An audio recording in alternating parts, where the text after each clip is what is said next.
ఏమప్పా బైరెడ్డి,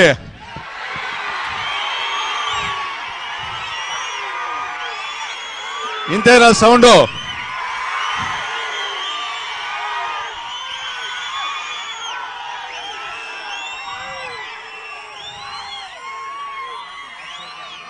రాయలసీమ అంటే ఊగిపోవాలా లేదా? నీళ్ల కోసం పోరాడాలా లేదా?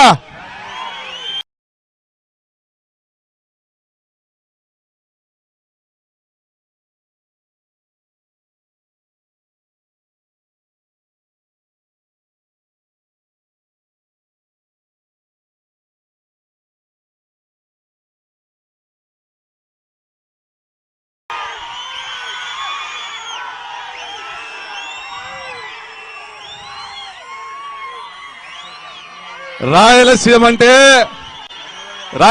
అంటే ఊగిపోవాలా లేదా? నీళ్ల కోసం పోరాడాలా లేదా? ఎవరబ్బ జాగేయా కృష్ణా జలాలు? రాయలసీమ హక్కు. శ్రీశైలం డ్యామ్ కు భూములు కోల్పోయింది రాయలసీమ. కృష్ణా జలాల పైన అత్యధిక భూములు ఉన్నది రాయలసీమ. ఇంగ్లీష్ లో చెప్పాలంటే హైయెస్ట్ క్యాచ్మెంట్ ఏరియా రాయలసీమ ప్రాంతంది. మరి రాయలసీమ జరుగుతున్న అన్యాయాన్ని ప్రశ్నించిన వాళ్ళు ఎవరు? నేను అడుగుతా ఉన్నా. ఒక దివంగత మా నేత డాక్టర్ వైఎస్ రాజశేఖర రెడ్డి గారు మాత్రమే గాలేరు నగరి, హంద్రీనీవా, ఎస్ఆర్బిసి, తెలుగు గంగ ప్రాజెక్టులను పూర్తి చేయాలని కలగన్న మహనీయుడు, మహానేత. ఆయన వచ్చినాకనే ప్రాజెక్టులను మనం చూస్తున్నాం. ఈ రోజు అనంతపురం జిల్లాలో నీళ్లు చూస్తున్నామంటే ఆ మహానేత యొక్క పుణ్యమే. ఎక్కడ పోయినా కూడా అదేవిధంగా ఎస్ఆర్బిసి పనులు వేగంగా చేసే విషయంలో కావచ్చు, తెలుగు గంగ ప్రాజెక్టు పూర్తి చేసే విషయంలో కావచ్చు, గాలేరు నగర్ విషయంలో కావచ్చు, రాజశేఖర రెడ్డి గారు వచ్చినాకనే ఈ ప్రాజెక్టులను రూపొందుకున్నాయి. అంత మాత్రాన మన పెద్ద ఆయన తెలంగాణకు అన్యాయం చేశాడా? అన్యాయం చేయలే. అన్నదమ్ముల్లా బేసిన్లు లేకుండా, బేస్జాలు లేకుండా కలిసి బతుకుదామన్నాడు. అందరికీ కూడా ప్రాజెక్ట్ ఏర్పాటు చేసినాడు. మరి ఆయన చనిపోయినాక ఏ రోజు కూడా ప్రాజెక్టుల గురించి, రైతుల గురించి ఆలోచన చేయని చంద్రబాబు నాయుడు రాయలసీమ పైన కక్ష కట్టి రాయలసీమ ప్రాంతాల్లో ప్రాజెక్టులు ఏవి కూడా పనులు జరగకుండా ఆపుతా వచ్చినాడు. నేను ఒకటే అడుగుతా ఉన్నా. మొన్న రేవంత్ రెడ్డి గారు మాట్లాడినారు, మేము చంద్రబాబు నాయుడుతో కుమ్మక్కై రాయలసీమ లిఫ్ట్ ఇరిగేషన్ పనులను ఆపిచ్చినాము, రెండు రాష్ట్రాల మధ్య సయోధ్య ఉండాలి కాబట్టి బయటికి చెప్పడం లే అన్నాడు. అంటే దొంగతనంగా గూడు పుటాన్ని చేసుకున్నారా లేదా? దొంగలిద్దరు చేసుకున్నారా లేదా? నేను అడుగుతా ఉన్నా. ఎవరి మీద ప్రేమ చూపిస్తా ఉన్నారు? ఇదే నిమ్మల రామానాయుడు మాట్లాడతాడు, ఆయన ఇరిగేషన్ మంత్రి. చంద్రబాబు నాయుడు మాట్లాడతాడు, శ్రీశైలం డ్యామ్ మీద నీళ్లను తెలంగాణకు అప్పగిస్తారంట, రాయలసీమ కోసము గోదావరి బనకచెర్లని కొత్త ప్రాజెక్ట్ చేస్తారంట. అది ఆచరణకు సాధ్యం కావాలంటే ముందు మనము కృష్ణా తుంగభద్ర జలాలపైన మనకు హక్కున్నటువంటి ఆ 12 లక్షల ఎకరాలకు కూడా మన నీళ్లు తీసుకొని రావాలంటే పోతిరెడ్డిపాడు నుంచి ఖచ్చితంగా గుండ్రేవల ప్రాజెక్టు టేకప్ చేయాలా, గుండ్రేవల ప్రాజెక్టును పూర్తి చేయాలా. ఇంకా శ్రీశైలం డ్యామ్ నుంచి మనం నీళ్లు నిలబెట్టుకోలేని పరిస్థితుల్లో ఆఫ్షోర్ రిజర్వాయర్స్ నిర్మాణం చేసుకోవాలా, నీళ్లను ఒడిసిపట్టుకోవాలా. రాయలసీమలో హంద్రీనీవా కావచ్చు, గాలేరు నగరి కావచ్చు, ఎస్ఆర్బిసి కావచ్చు, కేసీ కెనాల్ కావచ్చు, ఈ ప్రాజెక్టు నిర్మాణం అన్ని పూర్తయినాక వీటన్నిటికీ కూడా హక్కులు కల్పించినాక తర్వాతనే దిగువన ప్రాజెక్టులు నిర్మాణం చేసుకోవచ్చు. అది గోదావరి బనకచెర్ల కావచ్చు, ఇంకొకటి కావచ్చు. ఎందుకంటే పోలవరం ప్రాజెక్టు డిపిఆర్ అప్రూవ్ కాగానే, పెద్దలందరూ కూడా వినాల, పోలవరం ప్రాజెక్టు డిపిఆర్ అప్రూవ్ కాగానే మన ఎగువ రాష్ట్రాలైనటువంటి కర్ణాటక, అదేవిధంగా తెలంగాణ 44% ఏదైతే 80 టీఎంసీలు పోలవరం కుడికాలు నుంచి కృష్ణా బేసిన్లోకి వస్తున్నాయో దాంట్లో 44% నీళ్లపైన మాకు హక్కు ఉందని డిపిఆర్లు చేసుకుని అప్పర్ భద్ర ప్రాజెక్టు నిర్మాణం పూర్తి చేస్తా ఉన్నారు. అదేవిధంగా తెలంగాణలో అంతవరకు కూడా ఎటువంటి అప్రూవల్స్ లేని పాలమూరు రంగారెడ్డి తిండి ప్రాజెక్టులకు మాకు హక్కు కల్పించాలని సిడబ్ల్యూసీకి వాళ్ళు నివేదిక రెడీ చేసుకొని తీసుకొని పోవడం జరిగింది. అదేవిధంగా మళ్ళీ ఇప్పుడు గోదావరి బనకచర్ల అంటే 200 టీఎంసీలు తరలిస్తామంటే గోదావరి బేసిన్ నుంచి కృష్ణా బేసిన్కి మళ్ళా 88 టీఎంసీలు మాకు హక్కు కావాలని పై నుంచి కర్ణాటక వచ్చేటువంటి తుంగభద్ర జలాలన్నీ కూడా ఆపేటువంటి పరిస్థితి ఉంటుంది. అంటే ఏదైనా గోదావరి బేసిన్ వాటర్ను కృష్ణా బేసిన్కి ట్రాన్స్ఫర్ చేస్తే ఎగువ రాష్ట్రాలకు హక్కులు వస్తాయి.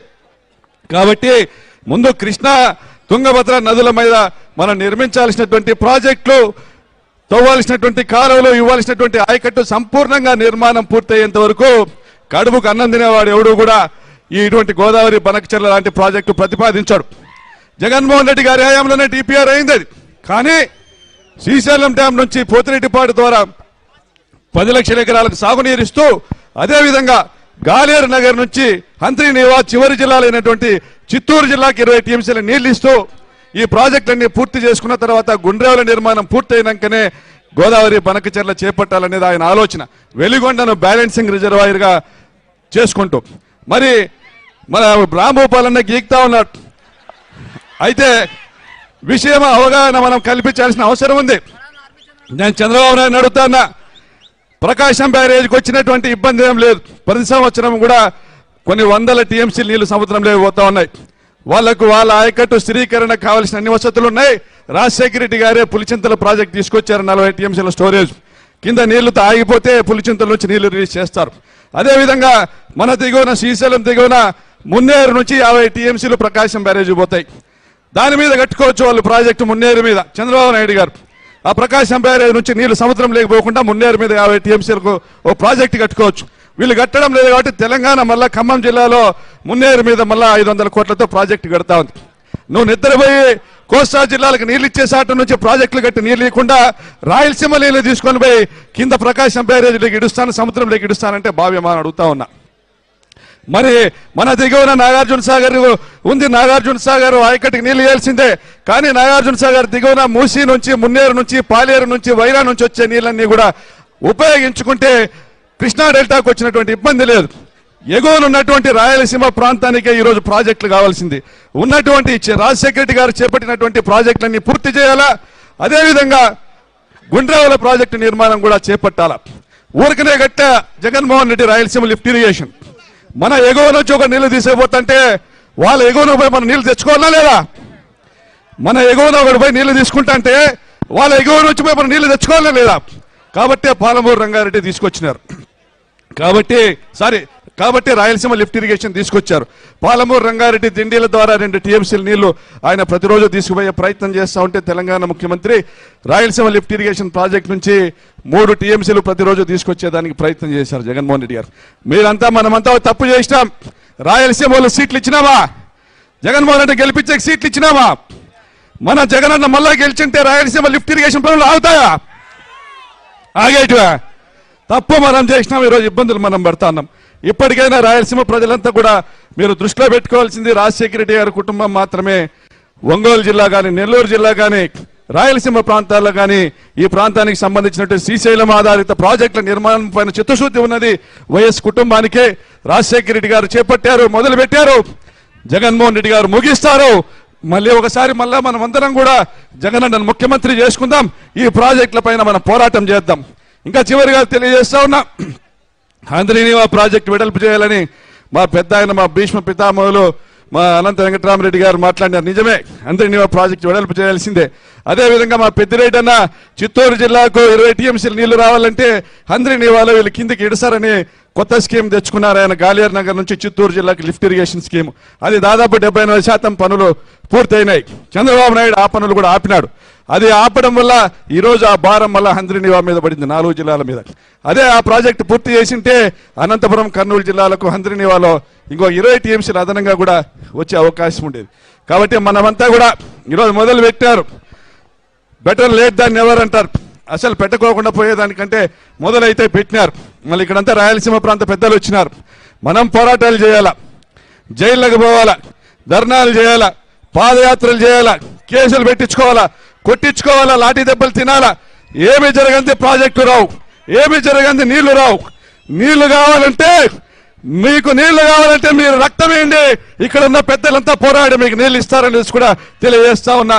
ఈరోజు యువత నిర్వీర్యం కాకూడదు, యువత సోషల్ మీడియా ఉచ్చులో పడిపోకూడదు, యువత ప్రాజెక్టుల కోసం పోరాడాలి, నీళ్ల కోసం పోరాడాలి. ఎందుకంటే నీళ్లు ఉంటేనే నాగరికత ఉంటుంది, నాగరికత ఉంటేనే అభివృద్ధి ఉంటుంది.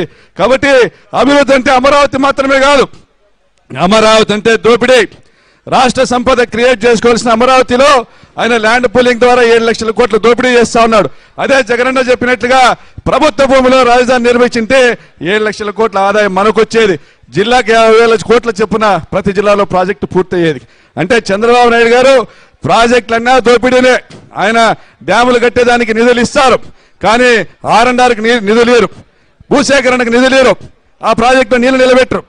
అదేవిధంగా మనం జగనన్న చూసుకుంటే రాజశేఖర రెడ్డి గారు తీసుకొచ్చిన పులిచింతలకు R&R పూర్తి చేసి సంపూర్ణంగా నీళ్లు నిలబెట్టినారు. బ్రహ్మం సాగర్లో R&R పూర్తి చేసి సంపూర్ణంగా నీళ్లు నిలబెట్టినారు.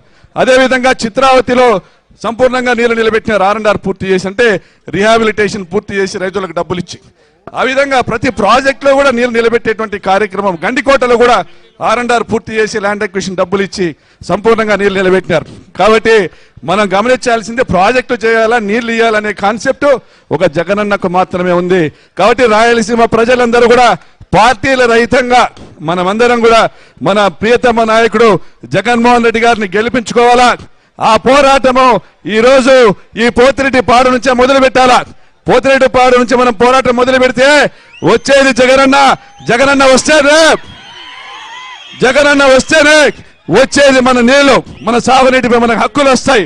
కాబట్టి ఈ రోజు ఇక్కడ మొదలుపెట్టినటువంటి ఈ పోరాటము ప్రతి జిల్లాలోనూ ప్రతి ఊర్లో కూడా ఇది ముందుకు పోవాలని కోరుకుంటూ, మీరందరూ కూడా ఇక్కడ చాలా మంది గిత్తలు వచ్చినాయి, చిరుతలు వచ్చినాయి, పులిపిల్లలు వచ్చినాయి, దామడస్ అంటే చూస్తున్న ఉత్సాహంగా ఉన్నారు. మీ పౌరుషము, మీ యొక్క ఉత్సాహము ఖచ్చితంగా రాబోయే కాలంలో ఈ పోరాటం ఉధృతంగా కావాలనేసి కోరుకుంటూ, దాంట్లో ఈ రోజు మీరు పోతిరెడ్డిపాడులో చేసినారు. మళ్ళా మా అనంతపురం జిల్లాలో కూడా మీటింగ్ పెట్టినప్పుడు అందరూ రావాలి, వస్తారా? అందరూ కూడా